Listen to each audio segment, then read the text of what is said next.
Facundo Manes, bienvenido. Un honor estar acá. Gracias. Venís de la Convención del Radicalismo. La Convención Radical es, como todos sabemos, o los que nos hemos aproximado alguna vez a estudiar la vida del radicalismo, una ceremonia, una misa. Y es el órgano más importante que tiene el partido. En un momento donde los partidos han pasado como a especie de desván, es raro para el que no hace política en un partido entender qué significa. Entonces, más que hablar de la Convención del Radicalismo, a mí me gustaría que cuentes cuál es para vos, para después hablar de temas más generales, el lugar del radicalismo hoy en la Argentina, el lugar de Juntos por el Cambio, y por qué le cuesta tanto a la dirigencia radical o a determinados dirigentes radicales comprometerse con una candidatura a presidente. ¿Por qué les cuesta tanto pelear el poder en la primera línea del poder, que es la presidencia? A mí me gustaría responderte por qué la Argentina hoy, con todos los problemas que vos describís, necesita un partido como la Unión Cívica Radical. Los partidos políticos no tienen el derecho divino a existir porque alguna vez existieron. Si no se renuevan, que es lo que hizo el radicalismo en el 21, hace 2 años, si no incorporan nueva gente, que es lo que hizo el radicalismo en el 21, si no se adaptan a lo que la gente quiere escuchar, a las ideas actuales, que es lo que hizo el radicalismo hace 2 años, manteniendo 3 gobernadores, 400 intendentes, senadores, diputados, concejales. El radicalismo hizo todo hace 2 años, lo que hizo, por ejemplo, el laborismo inglés con Tony Blair y Gordon Brown, lo que hizo Clinton o los Clinton con los demócratas que venían después de Reagan medio oxidados, y sacó las listas lideradas por radicales en el 21, sacaron la mitad de los votos del triunfo de la oposición. O sea, si uno ve el triunfo de hace 2 años, la mitad de los votos fueron de listas lideradas por radicales. Entonces es inconcebible que ese partido no se anime a una elección que, viendo los gráficos, que yo no confío mucho en las encuestas, porque sí, nadie confía en las encuestas. Si yo me hubiese guiado por las encuestas hace 2 años, no hubiese sido candidato, porque sería 0 intención de voto cuando arranqué. A ver, ¿cómo fue? La decisión fue justamente por la que estoy acá hoy, luchando para que el radicalismo tenga un candidato a presidente, porque los partidos políticos se tienen que renovar y mezclar lo nuevo versus lo viejo, hablar de los temas actuales. Si yo no hubiese dado ese paso, sin nada, y acá Ana te puede explicar, sin muchos recursos, levantamos el radicalismo en la provincia de Buenos Aires, con 1.400.000 votos. Y yo tenía, cuando decidí, 0 intención de voto. ¿Y por qué es importante el radicalismo en este contexto? Porque el radicalismo fue con un candidato a presidente después del 2001. Imagínate ahora que sacamos la mitad de los votos hace 2 años, que tenemos todos estos funcionarios que te nombré. ¿Cómo no se va a animar? Yo creo que sería un fracaso del radicalismo, porque aparte los números que vos mostraste son 30 puntos tiene Cambiemos. La encuesta que vos mostraste recién, aunque no creamos en las encuestas, tiene 30. Un radicalismo unido... Claro, esa encuesta muestra que Juntos por el Cambio sale primero. Está bien, pero con 30 puntos. Sí, sí. O sea que un radicalismo unido con 13 puntos gana la interna. Repito, un radicalismo unido hoy con 13 puntos, con 2 candidatos del PRO. Ahora, ¿hay un lugar donde esto se discute? Porque uno lo que ve es que muchos radicales yo lo estoy discutiendo, están buscando ser el auxiliar de Larreta o el auxiliar de Bullrich y que el radicalismo está medio jugando la interna del PRO. Yo no estoy en esa. A ver. Yo me metí hace 2 años porque la Argentina necesita de un partido radical, porque acá tenemos 20 años de gobiernos kirchneristas y del PRO 4 años. No te tengo que explicar la decadencia del kirchnerismo, la involución que sufrió la Argentina, no solo económica, social, en seguridad, en educación, sino también en valores, en la cultura del trabajo, del esfuerzo. El kirchnerismo ha hecho un daño fenomenal a la Argentina, no tengo que explicar esto. De los últimos 20 años, 16 gobernó el kirchnerismo, fue un desastre. Hoy tiene un 25%, 27%, un 75% no quiere el kirchnerismo. Tiene que haber coaliciones electorales que tengan diferente identidad y que la gente, que se una en un trazado grueso del país, que no es el kirchnerismo, y que la gente elija quién puede lograr una mayoría social con mayoría legislativa para transformar la Argentina. Lo que necesita Argentina es estabilidad, estabilizar la economía y un plan de desarrollo inmediato, a diferencia de lo que fue el Austral, que fue un plan de estabilización, y lo que fue la convertibilidad, que fue un plan de estabilización que duró más tiempo. En ninguno de los casos hubo un plan de desarrollo asociado. Argentina no puede vivir de los recursos naturales, tenemos que entenderlo algún día. Y eso lo puede hacer algo con mayoría social, mayoría legislativa y voluntad política. Y lamentablemente el kirchnerismo no lo puede hacer porque ya fracasó, desfrate total. Y lamentablemente el PRO viene de una frustración de 4 años que le fue mal al gobierno del PRO.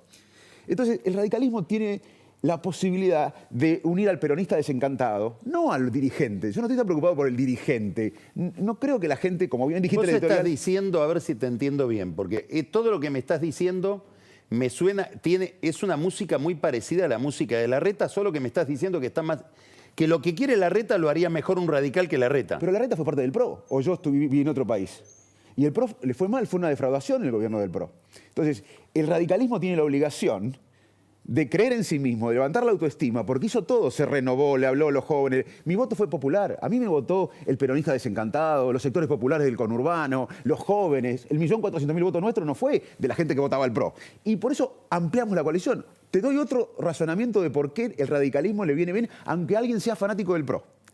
El oyente tuyo, quizás muchos son fanáticos del PRO. Digo, miren, sin un candidato radical a presidente, tenemos más riesgos de salir terceros.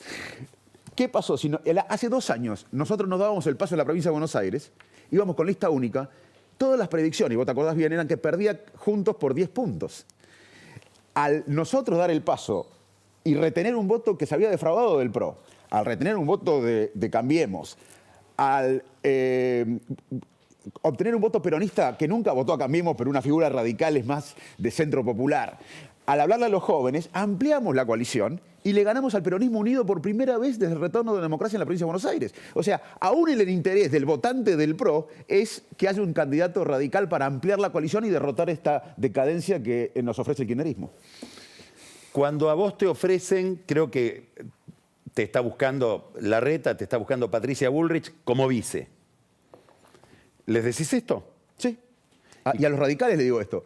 Y los radicales, las bases radicales, porque el radicalismo no es tanto el dirigente. Hay mucha gente que vive de la política acá, que vive del sueldo y no puede pensar.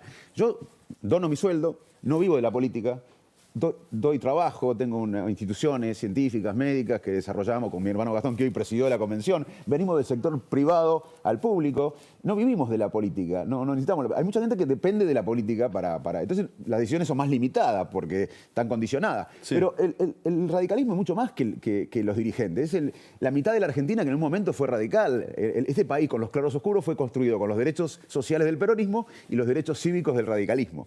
Y esa gente dice, tiene que haber un candidato a presidente radical. Si no, la verdad que va a ser una gestión difícil de explicar que sacando la mitad de los votos de la última elección que ganó las elecciones de medio término, sí, no tengamos un candidato a presidente. Y además eso ampliaría las posibilidades de que gane la oposición a Milei y al kirchnerismo. ¿Cómo ves toda la discusión que se abrió respecto de si incorporar o no a peronistas dentro de Juntos por el Cambio? Mira, ¿en qué te pareces a eso? ¿En qué adherís? ¿En qué disentís totalmente? ¿Vos tuviste relación con Schiaretti? Yo fui el primero que cuando en el 21 ampliamos la coalición, muchos nos querían, te recuerdo que en ese momento muchos querían lista única en la provincia de Buenos Aires. Hubiésemos perdido por 10 puntos con el kirchnerismo. Nosotros decidimos, con el radicalismo de la provincia de Buenos Aires, dar la batalla con muy pocos recursos, repito. Por eso también quiero estimular a la gente que se puede cambiar la historia con voluntad y convicciones. No quiero decir que está todo podrido, porque nosotros hicimos eso y ampliamos. Ahí fui a verlo a Schiaretti. Hace tiempo ya, me destrozaron en los medios, en todo. Manes quiere romper.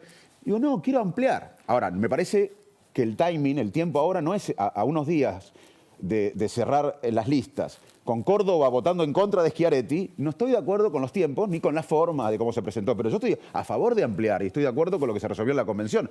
A ver si pudieras explicarle a alguien que está muy lejos del radicalismo qué significado tuvo esta convención que resolvió este documento que se acaba de conocer. Primero le quiero decir a la gente que no cree en la política que la entiendo. Yo entiendo el voto de Milei, lo entiendo, porque yo hace 2 años, recién cuando hablaba vos te voy a confesar que me acordé de mi hijo Pedrito. Ahora tiene 15, tenía 13. Me dijo, vino un día muy serio, enojado. Dice, papá, no quiero que te involucres. Y digo, bueno, Pedrito, pero el país o nos vamos o nos quedamos y nos involucramos, porque el dolor es tan grande que mi consultorio ya me queda chico para contribuir. Y me dice, y a la semana vino, a los 2 días, con un gráfico de The Economist, que lo sacó de internet, con las profesiones más prestigiosas del mundo. Era el primero científico, segundo médico, y la última, la menos prestigiosa, es ser político. En todo el mundo hay un desprestigio de la política. Yo le quiero decir primero a esa gente que la salida no es con antipolítica, es con mejor política. Si uno quiere hacer mejor medicina, no es con antimedicina, es con mejores médicos. O sea, acá la salida es con la política. Hoy, uno de los partidos más importantes de la Argentina se reunió para discutir un programa de gobierno. Cientos de técnicos discutieron el plan de estabilización y desarrollo y se acordó el programa de gobierno. Y además se amplió la coalición, se dio el voto positivo para ampliar la coalición. Eso es lo que se resolvió hoy. No se resolvió candidaturas ni nada en detalle. Pero yo quiero remarcar, a alguien que no viene de la política, quiero decir que la salida a este drama que contaste vos y a toda esta involución de la Argentina es con mejor política, no es con antipolítica. Ningún país ha desarrollado. Yo quiero discutir del desarrollo. Como Alfonsín discutió hace 40 años la democracia y nos llevó a la democracia, alguien tiene que llevar a la Argentina al desarrollo, porque una de las cosas que pasó, y tiene que ver con tu editorial, es la pandemia, que todos nos preocupamos de la pandemia cuando pasó. ¿Vos crees que todavía tiene efectos? No, por ejemplo, la educación va a tener 7 décadas de efecto. El desastre que hizo Kicillof en la provincia de Buenos Aires y el gobierno nacional, el mal manejo de la pandemia, va a tener un impacto de 6, 7 décadas en la educación. Y en la salud mental, una década. Estamos entrando recién en la pospandemia. ¿Y qué quiero decir con esto? ¿Qué quiere decir en la salud mental? Y la gente está con ansiedad, depresiva, no hay turno para psicólogo, el sistema de salud mental explota, la gente está mal, está resignada. A diferencia del 2001... ¿Cuánto tiene que ver eso con todo el problema político que aparece? Todo. Argentina en todo el mundo hay un problema de salud mental, pero Argentina es mucho más. ¿Por qué? Porque la política argentina es tóxica. Si uno lee los diarios en la Argentina y mira la televisión, se deprime, está ansioso, no hay un sentido de nación. Hemos perdido el propósito de destino común y cada uno tira para su lado. Entonces esto te angustia más. Pero lo que quiero decir con la pandemia, es muy importante esto para mí, es que si uno ve la historia, vos que sos historiador, la historia de la humanidad, las pandemias siempre cambiaron la mentalidad colectiva.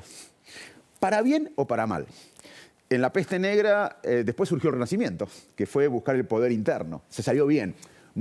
Murió 1/3 de la población mundial en la peste negra. Sin embargo, después de tanto dolor, se salió bien el Renacimiento.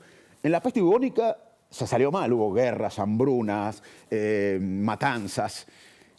La pandemia quebró la relación entre la sociedad y la dirigencia política de la democracia que no debían estar. Como Malvinas quebró la relación entre la sociedad y las dictaduras y los militares que interrumpían los ciclos, la pandemia quebró la representatividad. Y estamos viviendo esa etapa. Entonces, podemos salir peor con la antipolítica, con el odio, con violencia, porque de las pandemias se puede salir peor o mejor, pero lo que es seguro es que salimos diferente. Entonces yo estoy luchando para salir mejor, porque si no hacemos nada para salir mejor, vamos a involucionar más. Va a haber lo que está pasando con el voto antisistema, el voto de odio, el que llega con odio, gobierna con odio. Entonces hay que hacer una construcción más allá de las mezquindades personales, partidarias, y decir, tenemos un cambio de mentalidad colectiva, vamos a juntar una nueva mayoría social, legislativa, y eso no se puede hacer de 2 sectores que para mí tienen malos gobiernos. El Frente de Todo ni hablar, el kirchnerismo ni hablar, pero también el PRO no le fue bien. Entonces, me parece que el radicalismo tiene una oportunidad histórica de esta nueva mayoría que necesita Argentina para estabilizar la economía y encarar de una vez por todas el desarrollo. Última pregunta. ¿Cuáles serían las 2 o 3 medidas que vos tomarías ni bien llegás a la presidencia si fueras presidente? ¿Cuáles son las cosas que vos pensás que son estratégicas para hacer en el primer momento? Primero, estamos trabajando en eso con María del Poyeto, que es mi economista de referencia, y Martín Rapetti, que es un economista especializado en desarrollo. Yo creo que hay que hacer un paquete de medidas... Del Poyeto y Rapetti son los 2 economistas Del Poyeto más en economía, y para mí uno de los principales ministerios del próximo gobierno tiene que ser el desarrollo. Porque el economista te arregla lo que hay, pero nosotros tenemos que generar más riqueza. La Argentina no puede darle prosperidad a 46 millones con este sector productivo o exportando básicamente productos sin mucho valor agregado. Y en la conversación con ellos, ¿qué medidas se te ocurren? ¿Cuáles son las cosas que te parecen más urgentes? El plan de estabilización no es rocket science, no es una cosa sofisticada, no tiene que tener un premio Nobel de Economía. Tiene que ver con las políticas cambiarias, monetarias, de ingresos, fiscales. Eso es más o menos ahí. Lo que tiene que ver es consenso político, porque el plan de estabilización puede fracasar. El 25% de los planes de estabilización tienen éxito en el primer intento. Lo vimos en el menemismo, que tuvo un primer intento, fracasó, un segundo intento o tercero, y recién fue exitosa la estabilización de la convertibilidad. Y a su vez, al mismo tiempo, un plan de desarrollo. La Argentina...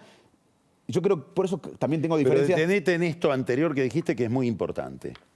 Vos lo que decís es que llega un nuevo gobierno, supongamos que todo el proceso de las elecciones internas, las primarias, etcétera, legitiman a un líder, Sí, porque el procedimiento es virtuoso, sí. Ese líder tiene que... pero la puede pifiar y en este clima que estamos, puede pasar cualquier cosa. Entonces, es muy importante porque estar preparado, en la medicina lo hacemos, cuando vos operás tenés un plan B o C en los aviones. Acá, si fallamos en el primer intento de estabilizar la economía, que es posible, Martín Rapetti fue uno de los que estudió 50 planes de estabilización en América Latina.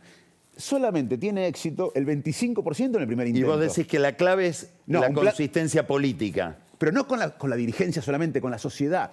La democracia no se logró por una reunión de dirigentes. La sociedad, yo me acuerdo, tenía 14 años y cambió la mentalidad.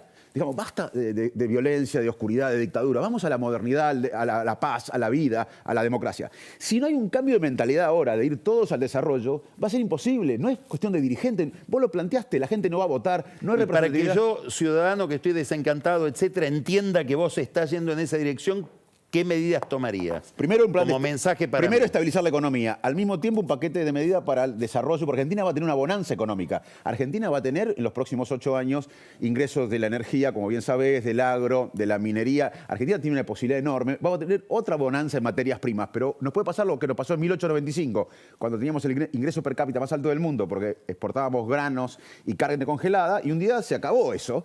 O lo que nos pasó en el 2003. Lo que dijiste hoy, no son los recursos naturales. Kirchner tuvo un plan Marshall con las commodities. El famoso milagro de los Kirchner no es que inventaron Google, es que la soja estaba a 600.